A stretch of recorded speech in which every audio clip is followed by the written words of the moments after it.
let's talk about what could be a future Longhorn. He did visit for the first time, and that is Derek Cooper from Florida, 6'1", 205. He is the number 2 athlete, according to 247 Composite, in the country. Visited for multiple days last week to Texas. He has another visit hopefully lined up in June. Texas is trying to make that a weekend visit instead of a weekday visit, so he's going to have to bump one of his other visits. Right now, he is crystal ball to Miami, OSU, Bama, and UGA also in the mix. What do you think of Derek Cooper, Gerald? Yeah, if you go back and listen to last week's show, whether it's audio or video, we talked about the running back room and how Texas doesn't really have that second pitch at the running back position. All the backs are really similar, right? They're thick, they're big, they're physical, they're going to run that zone scheme really well. Derek Cooper would be that second pitch, right? He is more of a dynamic runner. He's got a little bit more of that top end speed. He's got a little bit more of that breakaway speed.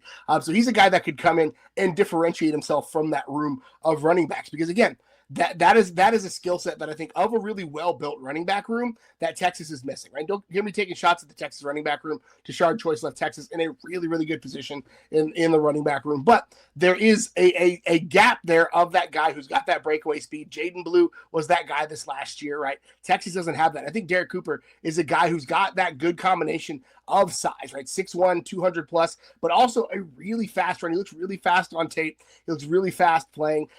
He is a two-position guy. He's a running back and a safety, I think. And I actually think 247 has him projected at safety, but Tashard Choice was recruiting him when Tashard Choice was at Texas. So I think Texas used him as a running back. And so ultimately, I think if he comes into Texas, and Texas does, if he ultimately ends up at Texas, he's a guy who can add a second pitch to that room. He's a guy who can add another dynamic to that room. And he may not be your every down back because I think, again, and this is no knock on him, but like every young running back needs to learn how to pass block in college. And so he's probably not going to be your every down back that CJ Baxter. He comes in and can pass block for you on third down. But he's a guy who can come in and be a speed back, be a two back, be a guy who does some of those gadget plays early, get himself contributing. And then as he develops, get him more and more in the offense. No, 100%. That's a really good point. He's a state qualifier in Florida in the 100-meter dash during his sophomore year. So like you said, a really, really good athlete. And yeah, 247 was all over the place. It could be a running back. Safety is what he plays, but they also said linebacker. And I think it's kind of a feeling out process of what you think his body's going to end up being like, because apparently he's grown a lot over the past year.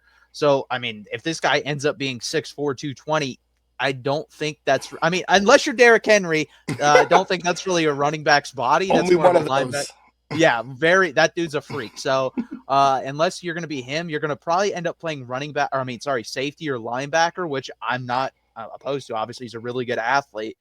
And this is the thing. Again, we talk about versatility.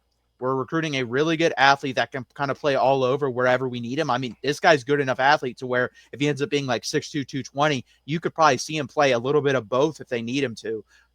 So I think really good get if we can get him. I completely agree right now. I think if he comes onto campus and plays right away, it's going to be like swing passes, screens, stuff like that. You're not going to expect him to come in and block right away. That's kind of what we said about James Simon. Like, we don't really love him in that position of being the second running back right now because guys like that aren't ready most of the time. And that is the biggest area where they're not ready is pass blocking. And we definitely know Sark loves his guys to pass block, whether that be the running back, the tight end, or the wide receiver. So you have to be able to do that.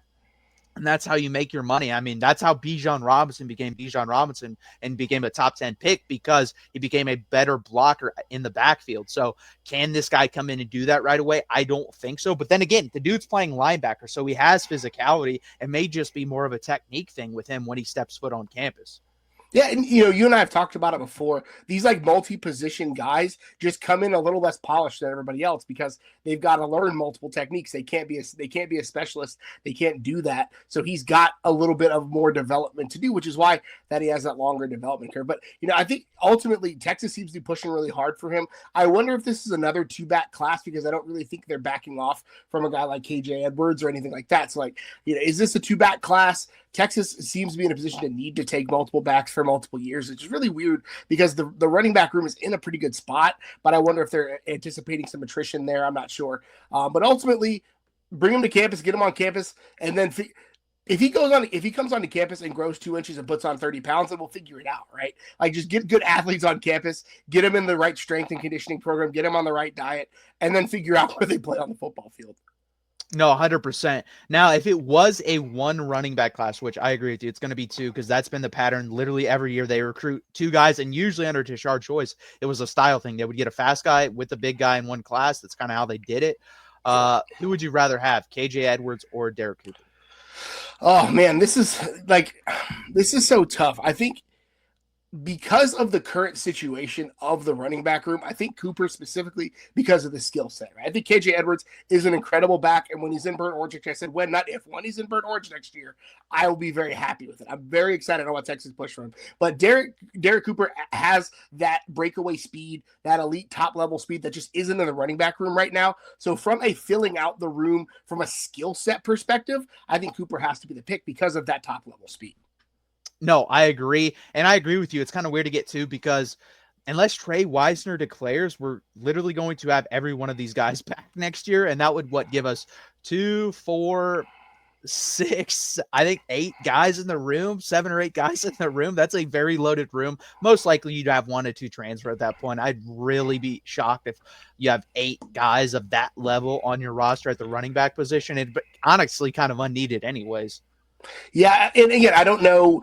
They maybe try to future-proof it, anticipating 1 or 2 of these guys. Maybe I don't know who, but they've got a lot of talented guys who play very similar styles. So I wonder if they're anticipating 1 or 2 of them hitting the portal. 100%. That does it for Derek Cooper. Again, guys, please hit that like button. Please subscribe down below. It really, really helps out the channel.